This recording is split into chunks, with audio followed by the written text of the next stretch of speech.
Salam dalam kasih anugerah Tuhan kita Yesus Kristus. Kembali saya Pendeta Adi Cahyono pada hari ini akan menyapa Bapak Saudara dengan program Sapaan Gembala GKI Delima. Hari ini kita akan merenungkan firman Tuhan yang didasarkan dari kitab Kisah Para Rasul ayat pasal 7 ayat 55 sampai dengan ayat yang ke-60. Kisah Para Rasul 7 ayat 55 sampai dengan 60.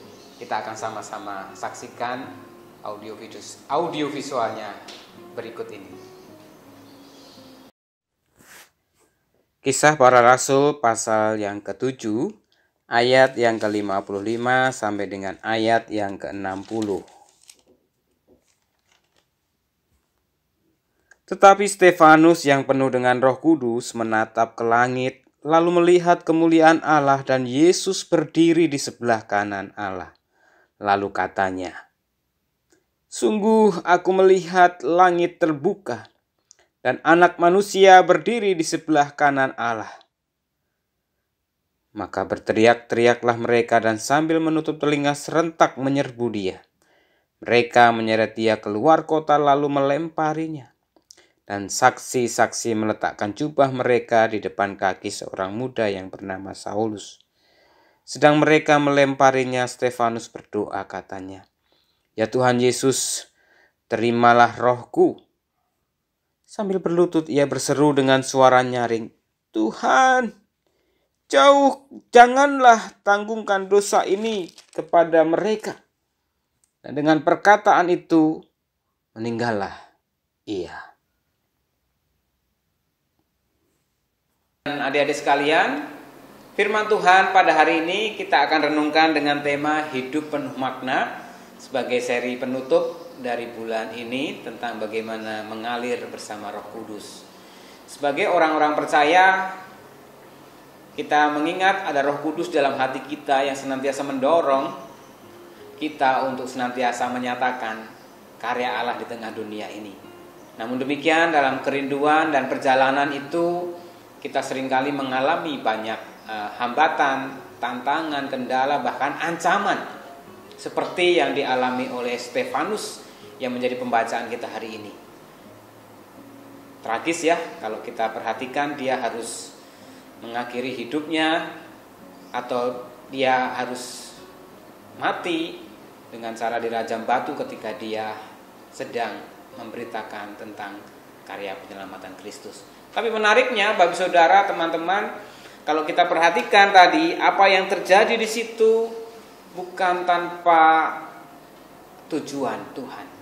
Kalau kita perhatikan ketika Stefanus dalam masa-masa kritisnya, sebelum meregang nyawa, dia sempat berdoa agar orang-orang itu diampuni dosanya karena mereka tidak tahu apa yang mereka berbuat. Dan menarik sekali juga dicatat oleh Lukas di sini, ada seorang yang bernama Saulus yang pada saat itu menyetujui agar Stefanus dihukum mati dengan cara dirajam itu, dicatat oleh Lukas.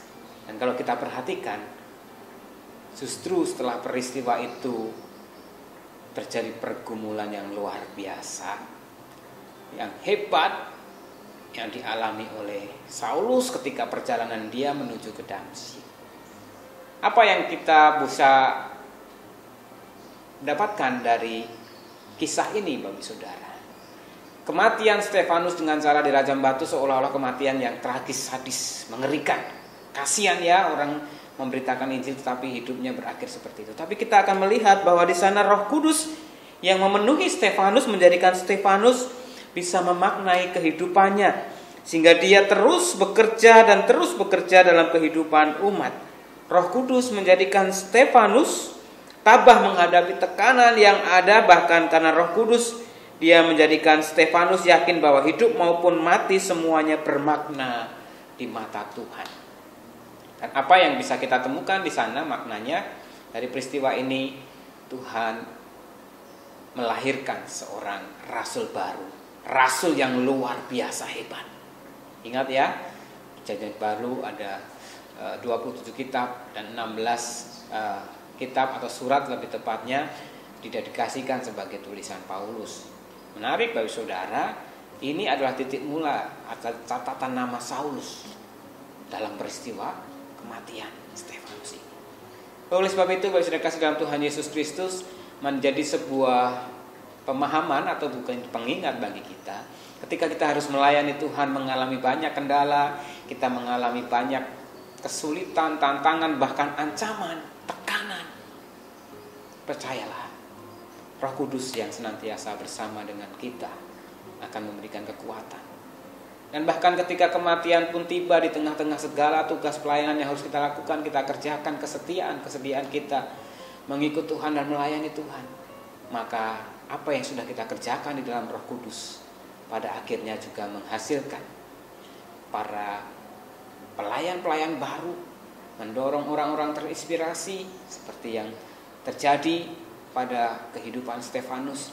Tetapi itu semua pun adalah karena karya Roh Kudus.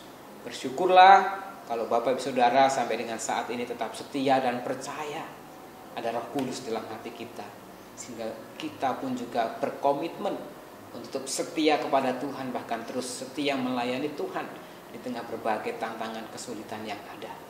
Yakinlah bahwa yang kita lakukan, kerjakan di tengah berbagai kesulitan yang ada, pada akhirnya nanti akan menghasilkan buah di mana nama Tuhan dipermuliakan dan banyak orang mungkin dimenangkan atau mungkin orang dikuatkan untuk juga bersama-sama dengan kita terus setia kepada Tuhan.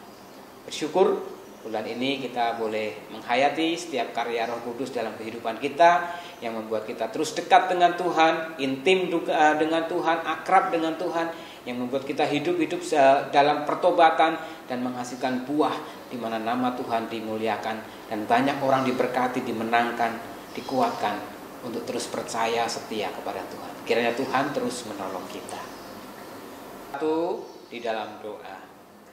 Terima kasih ya Tuhan, kalau pada hari ini kami kembali diingatkan oleh firman Tuhan bagaimana karya Roh Kudus terus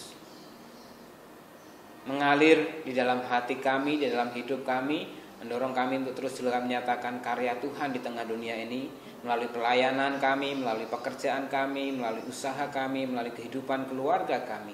Kami sadari Tuhan dalam perjalanan itu memang tidak mudah, bisa ada ancaman, tekanan, bahkan mungkin tidak sedikit dari saudara-saudara kami yang juga mengakhiri hidupnya di tengah-tengah segala tugas pelayanannya. Biar itu menjadi sebuah kesadaran bagi kami bahwa tidak ada yang kebetulan. Untuk mereka, orang-orang yang setia, orang-orang yang taat, orang-orang yang terus melayani Tuhan, tetapi kehidupannya pun mengalami banyak tantangan, kesulitan, bahkan harus mengakhiri hidup dengan cara-cara yang menyedihkan. Tetapi kami percaya Tuhan, melalui setiap karya pelayanan mereka, biarlah Tuhan kami boleh mendapatkan inspirasi, kekuatan, dan semangat untuk juga terus menyatakan karya Tuhan di tengah kehidupan ini. Kami teringat untuk saudara-saudara kami yang mungkin keluarganya telah Tuhan panggil pulang di tengah-tengah segala tugas pelayanan yang harus mereka emban. Mereka harus mengalami berbagai peristiwa yang tragis, bahkan mungkin juga terpapar COVID-19 dan akhirnya berpulang ke rumah Tuhan. Ada sebuah kesedihan, mungkin ada penyesalan, ada kekecewaan. Tapi biarlah melalui firman Tuhan pada hari ini Tuhan, keluarga yang ditinggalkan tetap meyakini bahwa apa yang terjadi, apa yang Tuhan sudah nyatakan di tengah kehidupan mereka bukan tanpa kebetulan ataupun bukan tanpa tujuan, tapi ada makna di balik itu semua. Oleh sebab itu kami terus berdoa kepada setiap anak-anakmu, umatmu, biarlah mereka senantiasa tetap setia, percaya kepada Tuhan, melakukan setiap tugas-tugas panggilan mereka dimanapun Tuhan tempatkan. Berkati juga untuk segala program-program kegiatan dari Majelis Jemaat GKI 5, terutama dalam mempersiapkan menyambut HUT GKI 5 yang ke-37 nanti. Biarlah kami juga terus mengingat, menyadari akan kasih Tuhan, karya Tuhan di tengah dunia ini, terutama melalui gereja GKI 5, agar segala persiapan acara, kegiatan, juga rangkaian pelayanan yang dipersiapkan untuk menyambut HUT ke-37 GKI 5 itu menjadi sebuah hal yang bermakna dan penting bagi setiap kami umatmu di GKI 5 untuk tetap setia, percaya, dan bersama-sama bersinergi, saling melengkapi untuk terus mewujud nyatakan karya pekerjaan Tuhan melalui gereja-Mu. Tuhan terus memberkati bangsa dan negara kami, Tuhan, yang tak pernah lelah juga kami berdoa. Mohon karya pertolongan Tuhan untuk pemerintah terutama dalam menangani pandemi ini, juga pemulihan ekonomi. Biarlah kami semua terus bersandar dan bergantung kepada tangan Tuhan. Meskipun kadang-kadang apa yang dikerjakan dilakukan seolah sia-sia, tapi kami percaya tidak ada yang kebetulan, itu semua mempunyai makna yang membuat kami harus tetap percaya setia bahwa Tuhan terus berkarya. Inilah doa kami yang kami minta, kami alaskan dalam satu nama Tuhan kami Yesus Kristus yang telah mengajarkan kami berdoa.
Tiada ku takutkan kuasa gelap, masa yang datang tak jelas, tapi ini terang bagiku, tangan Tuhan yang atur segenap,